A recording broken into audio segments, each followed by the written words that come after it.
Craft matters, in small ways, like how a coffee is brewed, and in not so small ways, like how your money is cared for, which is why for 160 years, UBS has elevated banking to a craft, tailoring unique strategies that combine human expertise with the latest technologies, all happening across 24 time zones and 12 key financial hubs, with you at the heart of it all. UBS. Advice is our craft.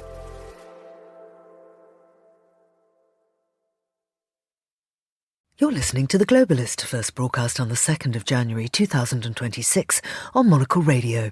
The Globalist, in association with UBS.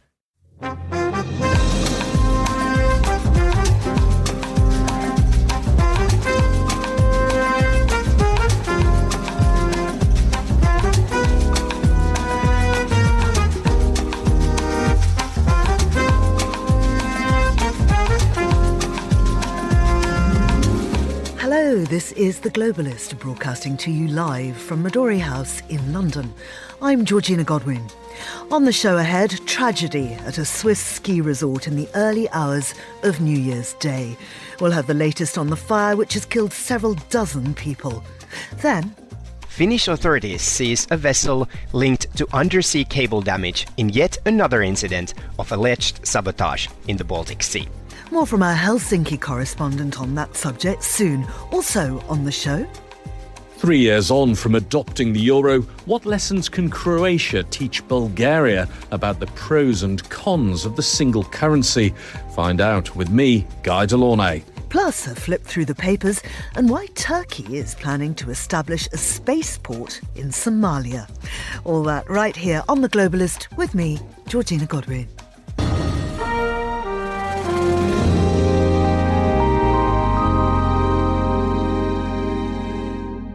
A deadly blaze tore through a crowded bar in the Swiss ski resort of Crans, Montana, about 200 kilometres south of Bern in the early hours of New Year's Day, as revellers were celebrating the arrival of 2026. Police say around 40 people are believed to have been killed and more than 115 injured. Well, I'm joined now from St. Moritz by Monocle's editorial director and chairman, Tyler Brûlé. Tyler, I was hoping to wish you a very happy new year in this, our first conversation of 2026. But instead, of course, this year has begun with a horrible tragedy for Switzerland. Happy New Year and good morning, nevertheless, Georgina. It's quite extraordinary watching this story. It's now 24 hours on since it was, of course, lighting up screens and airwaves and hitting front pages. It's a very different morning this morning in Switzerland because there is really a lot of soul-searching going on. The country will have flags at half-mast for the next 5 days. We have seen the Swiss president, and quite remarkably, Switzerland has a rolling presidency where, of course, on January 1st, a new president steps in. So this was quite a day yesterday for Guy Parmelin to, of course, assemble a news conference, of course, to fly into Crans-Montana to inspect recovery and rescue measures. And as I said, it is a real moment here. Of course, this is a country which is close to our hearts. Our headquarters are in Switzerland. And you see this sort of almost strange, it's kind of a dichotomy and a bit of a gulf, Georgina, between, the coziness and what happens in alpine regions. And then at the same time, this mass mobilization that we saw yesterday, which was quite remarkable to see the system kick into play for a very small country, and we'll obviously talk about that maybe a little bit more in a moment. But there's a sort of strange interplay in the media yesterday between not quite how could this happen. I think people know that, of course, these types of tragedies can happen in closed environments. We've seen these types of tragedies all over the world. Switzerland is not immune to them. And then at the same time, a lot of focus on, of course, this remarkable rescue operation. Can you give us more details? I mean, what's clear now about what happened and how it happened and whether it was indeed an accident or deliberate? Well, I think right away the prosecutor for the Valais region, they were very quick to really stamp out any notion that this could have been a terror attack. And so what we've seen now, and already in papers like the NZZ this morning, we're seeing quite, I would say, very sort of accurate depictions through graphics as to how this bar ignited. This was a subterranean part of La Constellation, and it does seem at the moment that there were sparklers, atop champagne bottles, and somehow they ignited the soundproofing. And this is really what it's pointing to this morning, that, modern soundproofing systems, sound dampening systems, of course, when you have bases booming late into the hours in small villages.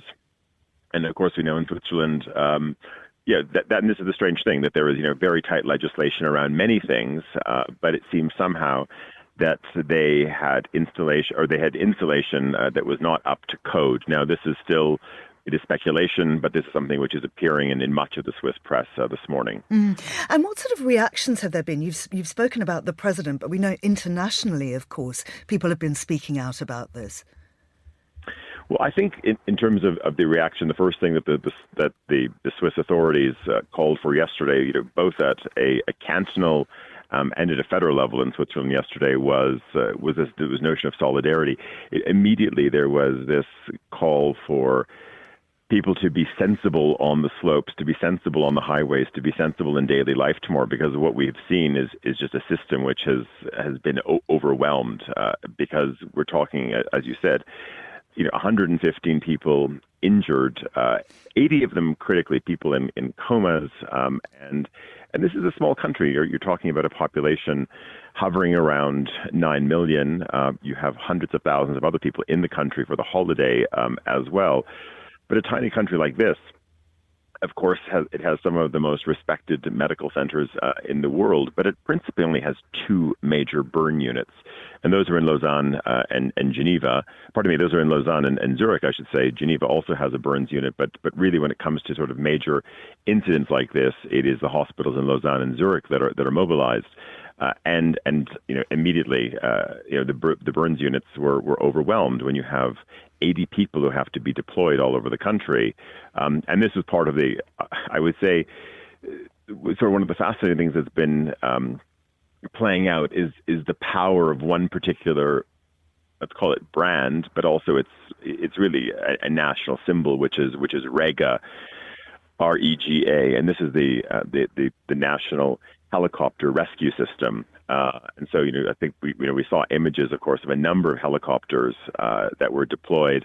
But this is a system, Georgina, where you're never sort of more than 10 minutes away from sort of helicopter rescue. You should never be more than 10 minutes away from a hospital by helicopter. And this is something which kicked in.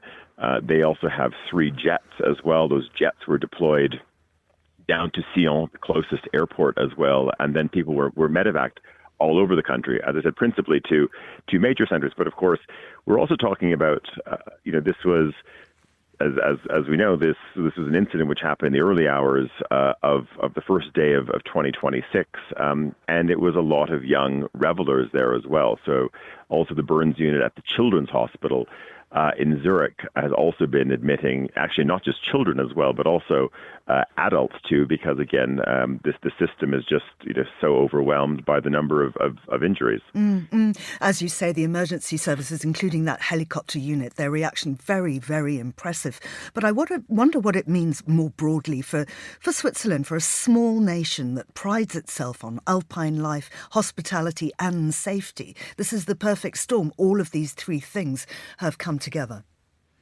Well, and this is, I don't want to call it spin or PR, but there has certainly been, a lot of focus on the speed, the swiftness, the organization, all of these Swiss values around the recovery operation, and the sense of also a nation which gets on, very well with its neighbors, or generally anyway, and is a country which is often a unifying force diplomatically.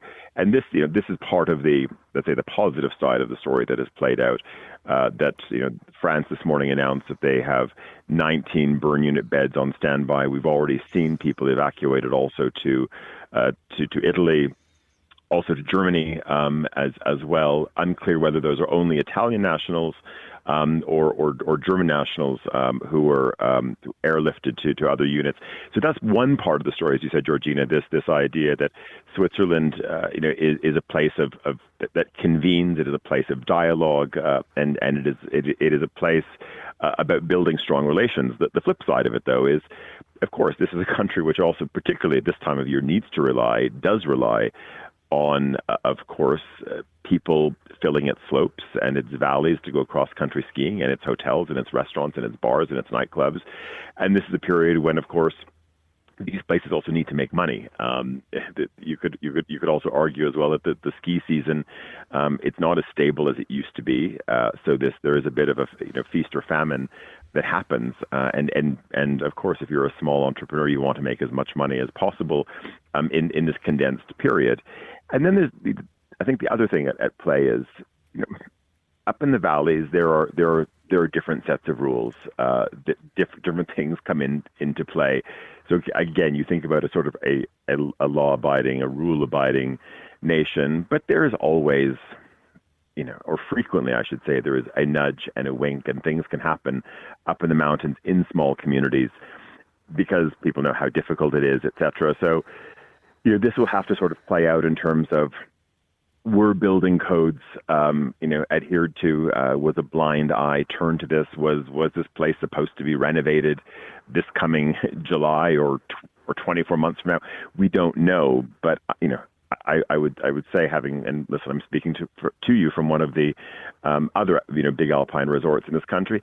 And there are ways that things happen in alpine regions all over the world, closed valleys, a suspicion of those from the outside, etc., and a way that sort of things get done, and oftentimes it's not so above board.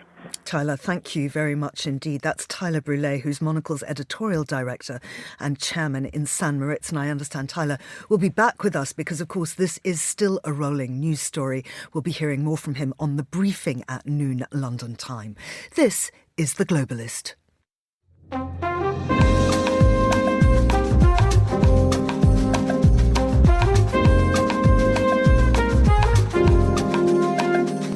It is 9:11 in Helsinki, 7:11 here in London.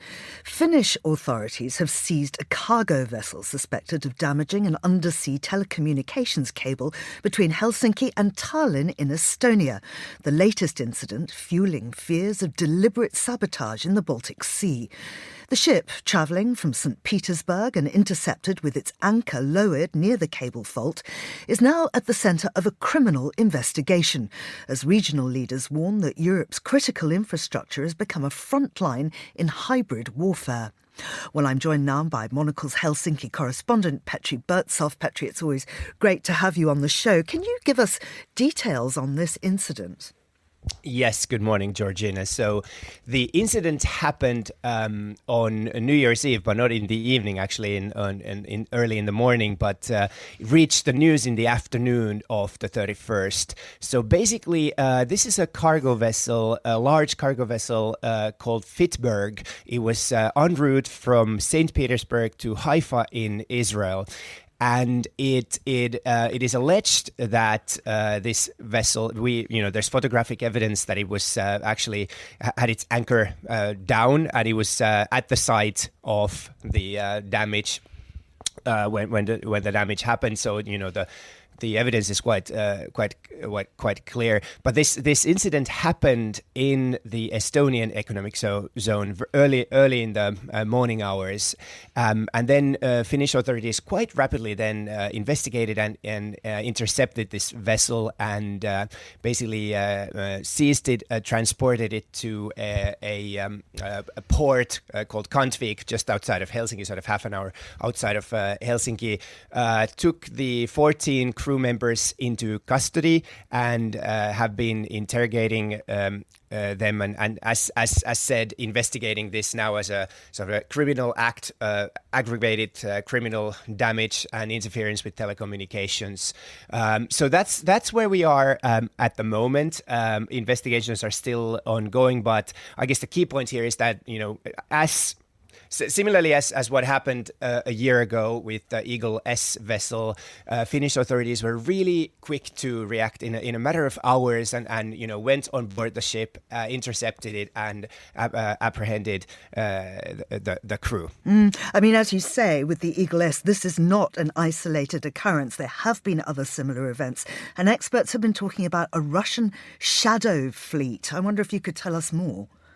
Yes, so the Shadow Fleet is a fleet of vessels that are not officially Russian. They're not sailing under the Russian flag, but they're still sailing to and from Russia and transporting goods that are under sanctions. And in fact, this particular vessel, Fitberg, once the Finnish authorities went on board, they revealed that it was actually transporting steel, which is actually steel falls under the European Union sanctions. So it can be said that also this vessel is part of the Shadow Fleet. I mean, obviously, this is a loose term. There's this is not an official sort of authorization that there's, it's officially part of the Shadow Fleet, but it's a term, sort of an overall term used to describe these vessels that transport goods that are under sanctions from Russia. What effect has this had on communications in the region? Well, that's the thing. I mean, this particular cable belonged to one of the largest telecoms companies in Finland called Elisa, and I'm actually their client, and I haven't noticed anything. Elisa says here that they were able to reroute the communications to another cable. So there was no discernible effect on telecommunications, although this is one of the critical cables. But I'm not an expert on how the technical aspects of it work. But they were able to reroute their data traffic to another cable. Of course, the worrying thing is that what escalation might look like if a future incident caused prolonged outages rather than just a brief disruption. And I wonder how prepared Europe and NATO are for this new front in hybrid warfare. Well, yeah, that's the thing. I mean, these kinds of attacks and incidents have been happening now for some years, and NATO has actually reacted. It launched the Baltic Sentry operation, increased patrols in the Baltic Sea, all kinds of underwater surveillance. But at the end of the day, the Baltic Sea is very vast. You cannot patrol every inch of it. So it's all about deterrence, and it's about showing that you react fast and you investigate fast. But then what happened with the Eagle S last year was that, when the Finnish authorities started investigating, and they were able to show that, yes, this was deliberate and all that. But then because the actual sabotage was not in the Finnish territorial waters, but rather in the international waters, so Finland concluded that it didn't have jurisdiction. So, there's the legal hurdles as well, even if you react very steadfastly as soon as these events happen. But then when you don't have legal authority to prosecute them, that sort of dampens your reaction a bit. Petri, thank you very much indeed. That was Monocle's Helsinki correspondent Petri Burtsoff. You're with The Globalist. Craft is a matter of perspective, a unique outlook, an obsessive attention to detail. With UBS's Chief Investment Office Houseview, we're focused on identifying the latest investment opportunities and market risks to help you achieve your financial goals, so you get the big picture broken down into thought-provoking insights. Delivered daily and curated by over 200 globally connected, locally active analysts. UBS. Banking is our craft.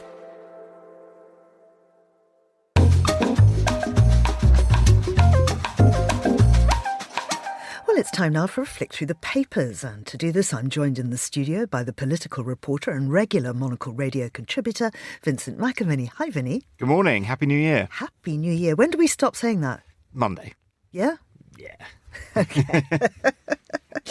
The news coming out of Iran is quite extraordinary. It's been covered widely everywhere. We're hearing now that 6 people are dead after Tehran's launched a violent crackdown on these protesters.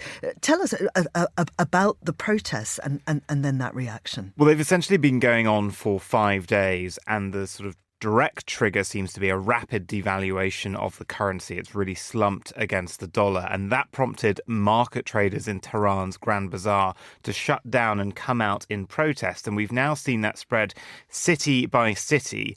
And why this is interesting is, it's not like the sort of women's rights protests, students' protests. This is going to affect everyone in the country. And the current president, who himself is a sort of former surgeon, is sort of slightly man of science, a more sort of practical person in a way, because he's had roles sort of running the health system, is basically saying, look, there's nothing I can do. This is just sort of happening. We did suddenly see Iran yesterday offer out advanced weapon systems in exchange for crypto. So a sign of the panic there. But what seems to be happening, because now we're about to enter, or we're in the 6th day, because they're a few hours ahead of where we are here in London. It'll be very interesting, given, it's Friday, going to mosque for Friday prayers, how much things sort of not only kick off, but how visible the presence is of police and other forces on the streets to try to deter anyone today, because today could be a really critical day in all of this. And of course, it's fascinating the way that these things often follow an economic decline that hits ordinary people rather than a big political movement.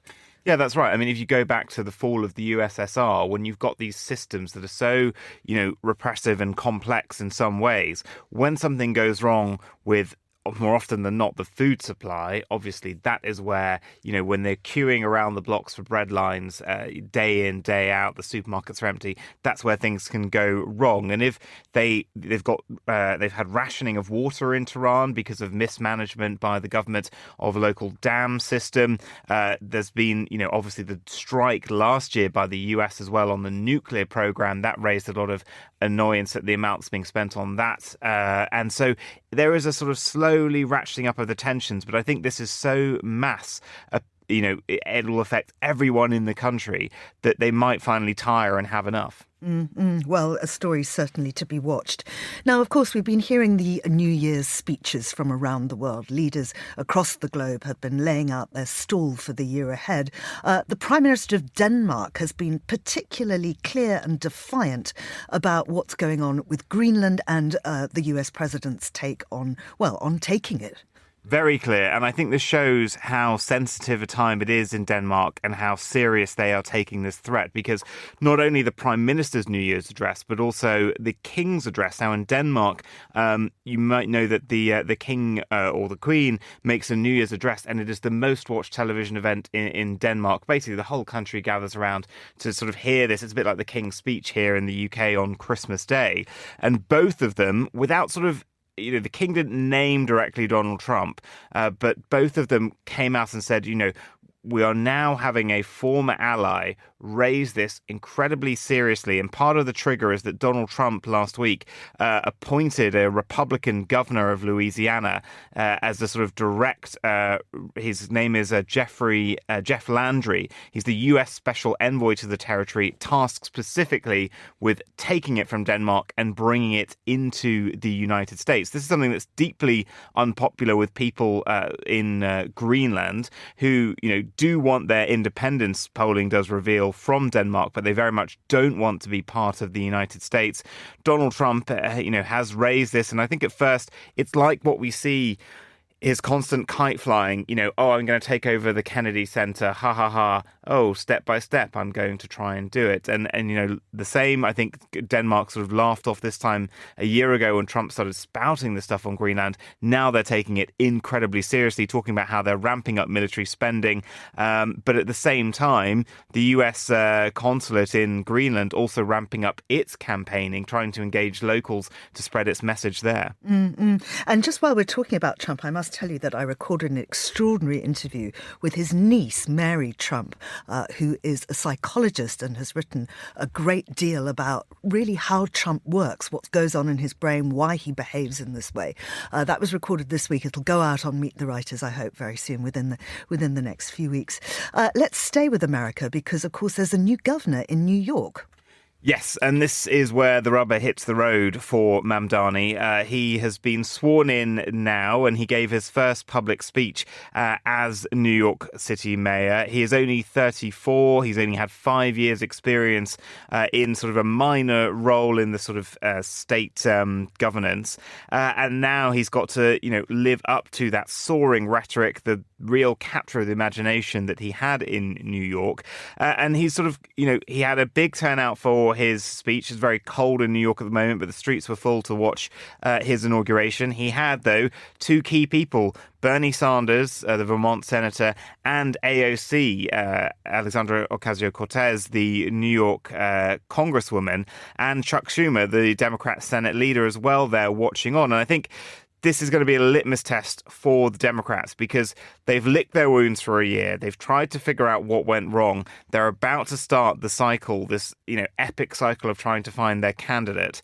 And I think they're waiting to see whether or not the bold thing, because Mamdani had said clearly in his campaign, but now in his speech, he's going to govern audaciously. He's a democratic socialist talking about increasing wages, increasing access to childcare, making it affordable, making it free for some, building public housing with the appropriate wage levels for the workers as well that will be doing it. It is whether or not he can, in the US system, do these things that in Europe might seem normal, in America have become increasingly, alien to them, and whether people respond to it and continue to support him in the way they have, or if they're slightly broken by him not being able to live up to that record, the record of his promises.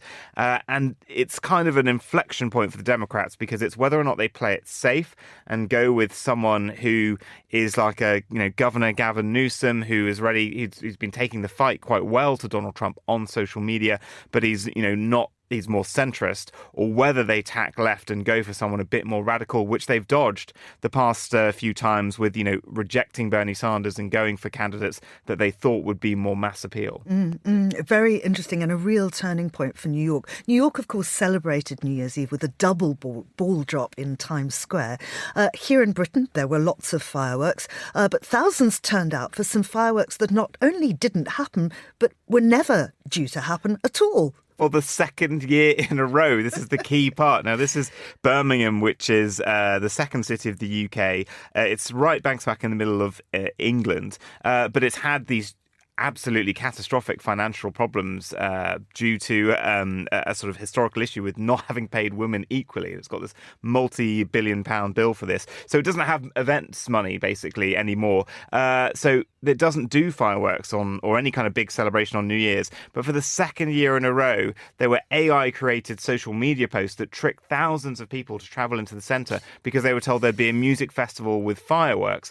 And the police had warned people, again, this year, earlier in the week, not to believe this stuff, but it spreads like wildfire online. And so these people turned out once again very disappointed. And there is a dark side to this, because not only are these people disappointed, and we saw this before Christmas with fake images of a Christmas market outside Buckingham Palace that people kept turning up to and going up to police officers that were guarding the palace and saying, well, where's the Christmas market? I was told there'd be a Christmas market. And the trouble is, though, when you get hundreds and thousands of people descending on a location for a fake event and the frustrations that can boil over, there is sort of public safety aspects to that. It can put pressure on local resources, on transport. The police might not be expecting, if there's a big football match or something, the police know to deploy resources to help out with crowd control. And if they don't know, or if they think, people aren't going to believe this fake AI slop about, a big bonfire or whatever in Parliament, then it's going to create increasingly problems. It's extraordinary. Vincent, thank you so much. That's Vincent McAvenny there. And you're listening to The Globalist on Monocle Radio.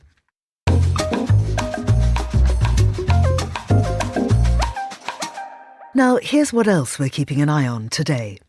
Russia and Ukraine accused each other of targeting civilians over the new year, with Moscow reporting a deadly strike on a hotel in occupied southern Ukraine, and Kyiv saying Russia launched more than 200 drones at its energy and transport infrastructure. The escalation comes as US-led tanks aim to end the nearly 4-year war, with both sides jockeying to shape Washington's view. In Iran, several people were killed as protests over soaring prices and a collapsing currency erupted into violence, marking the country's biggest unrest in 3 years. Clashes were reported in multiple provinces as authorities blamed rioters, while rights groups accused security forces of using lethal force. And Zoran Mamdani was sworn in as mayor of New York City, pledging an aggressive democratic socialist agenda focused on affordability, including rent freezes, universal childcare and free buses.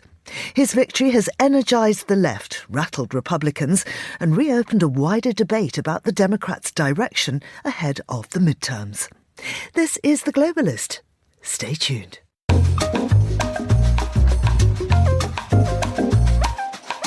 Right, just coming up to 9:30 in Sofia, 7:30 here in London, and Bulgaria has just started using the euro. But the European Union's youngest member state adopted the single currency 3 years ago. Croatia scrapped the kuna just a decade after joining the bloc. But the switch to the euro hasn't been without its hitches. Monocle's man in the Balkans, Guy Delaunay, can tell us more. Guy, Happy New Year to you. Thanks for coming on the show. 3 years on, how does Croatia and its people feel about the euro? Well, depends how you view correlation and causation, because the big fear ahead of the adoption of the euro, surprise, surprise, you won't be amazed to hear this, was that unscrupulous businesses would use it as a way to disguise price hikes. And funnily enough, and this is where the correlation and causation bit comes in, if you look back over the past 3 years, Croatia has had one of the highest inflation rates in the Eurozone. You're looking at a rate that's double the average, so running at more than 4% year on year. And in fact, last month, Croatia had the highest inflation rate of any EU member state, with the consumer price index rising by 5%. Now, what are we going to say is to blame for this? Is it the euro? Is it just, hey, this is just happening? There's been a growing economy in Croatia. The tourism sector, prices have gone up in the tourism sector over the past 3 years by 50%, apparently. That's a lot down to labour shortages, a lot to do with the popularity of Croatia as a tourism destination.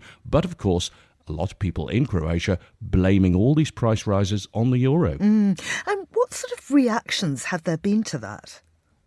Well, there have been protests, and in particular this year. And we're not talking out on the street type protests, but not buying anything from shops type protests. And when I say not buying anything from shops, there's actually been an organisation called, great name, this Hello Inspector, and they were organising consumer boycotts of a different retail chain every week. So one week they'd say, OK, we're not going to shop at Konzum this week. And Konzum is the biggest supermarket chain in Croatia. And people would dutifully, and the till receipts validated this, not go to Konzum to buy everything. And surprise, surprise, these tactics swiftly got the attention of both the retailers and the government. And so you found shops were promoting discounts, and the government was bringing more products into this basket of supposed essential items. So there are now more than 70 items in this basket of essential products. And within those 70 products, retailers have to offer something for a particularly set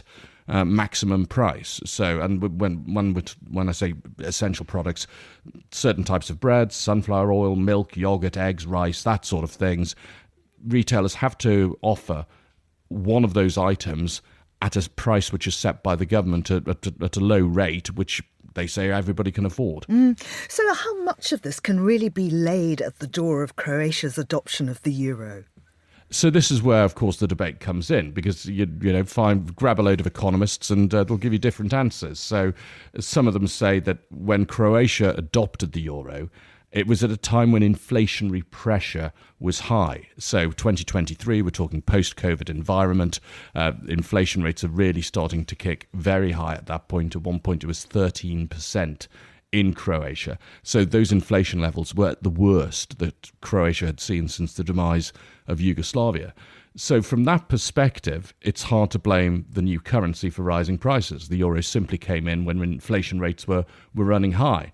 But on the other hand, it's also pretty clear, And I saw this in real time, Georgina, that some retailers were sneaking in price rises deliberately ahead of the euro's adoption because they knew that the government had measures in place to stop people putting these sneaky price rises in. So, of course, they did it in the months running up to the euro adoption. And, the prices were rising much faster than they did in the eurozone. Have there been benefits? Yeah, benefits are plenty according to the Croatian National Bank. So some people may go, well, OK, they would say this, but they note that scrapping the kuna currency conversion fees has been a big deal for the country. We're looking at savings of up to 160 million euros for no longer having to exchange between kuna and euro all the time. And that's a big win for all consumers and businesses, plus tourists, of course, who no longer have to try and calculate prices, do the conversion in their head between kunas and euros, which once famously saw somebody paying 250 euros for a slice of pizza on one Croatian island because they didn't realise quite how expensive it was. So that's good news for them. It is, of course, bad news for the exchange booths, which you used to see all over Croatia. Many of those have disappeared for good, I'm afraid. And so are people still complaining about the price of a coffee? Yes, they are. And I think with good reason, because if you went to Zagreb pre-euro, in the kuna era, your typical brew would cost you 10 kuna, which was about €1.30. And these days, if you go to Zagreb, you're likely to be paying up to €2.50 for a coffee. And, OK, some of this is due to the rising price of coffee we've seen in the past few years. That's happened all over. And some of it is due to these standard inflationary pressures. But for a country that loves nothing more, Georgina, than to sit on a pavement cafe and put the world to rights, or more likely just moan about everything, you can imagine this is being treated as a national disgrace. Absolutely. Guy, go home and put the kettle on instead. Thank you very much. That was Monocle's man in the Balkans, Guy Delorme.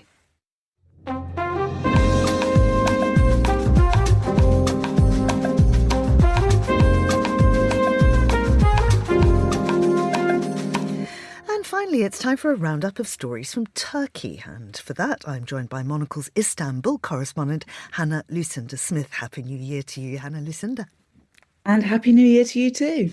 Now, we are going to talk about Ziraat, which is one of Turkey's state-owned banks. They took a gamble a few years ago, and it seems to have paid off. Yeah, absolutely. So Ziraat, it's one of Turkey's 3 state-owned banks.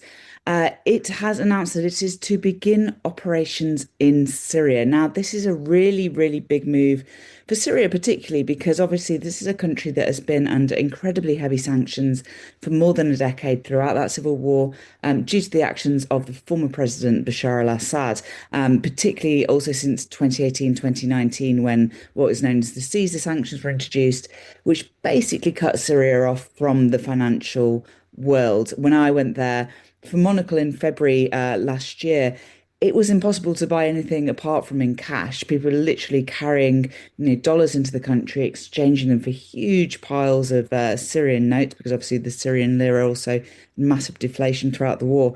And yeah, this has been one of the main kind of aims of the new government, is to get those sanctions lifted and to really reintegrate Syria back into the international financial system. So clearly this is a really, really positive move for Syria, that there's an international bank is going to start operating in the country. I want to move now to Somalia, because this is such an interesting story about Turkey beginning work to build a spaceport there.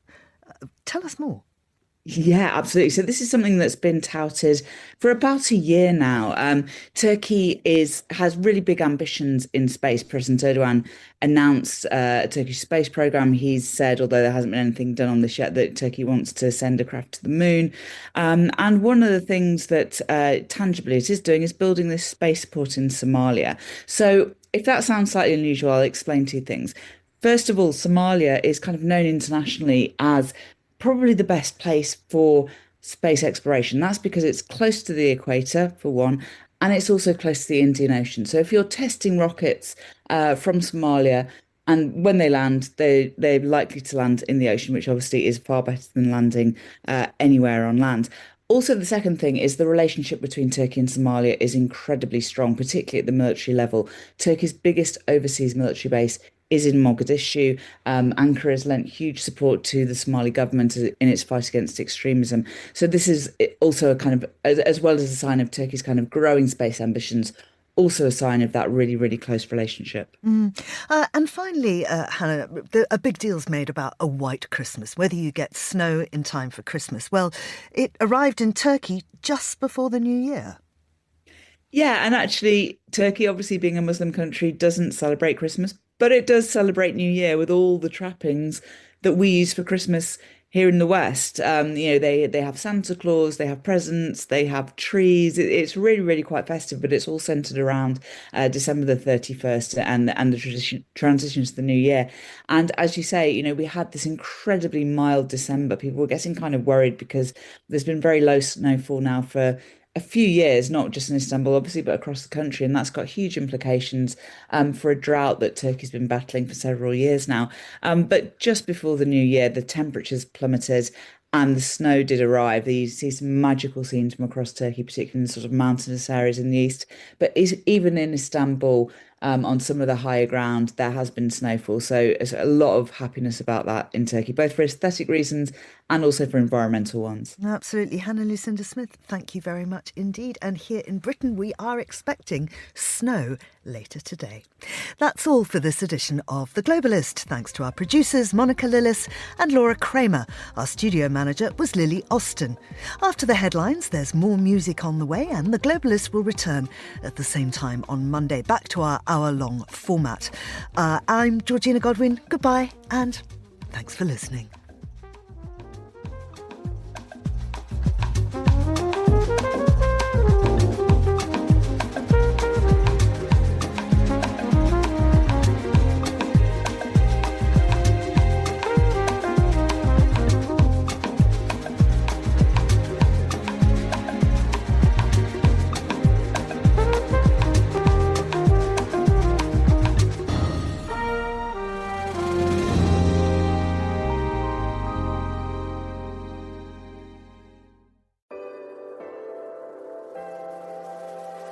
With UBS, you have a truly global partner, incorporating new technologies, innovative approaches, and unexpected opportunities, leading you to insights that help answer the questions that matter, delivered with passion, care, and unmatched expertise.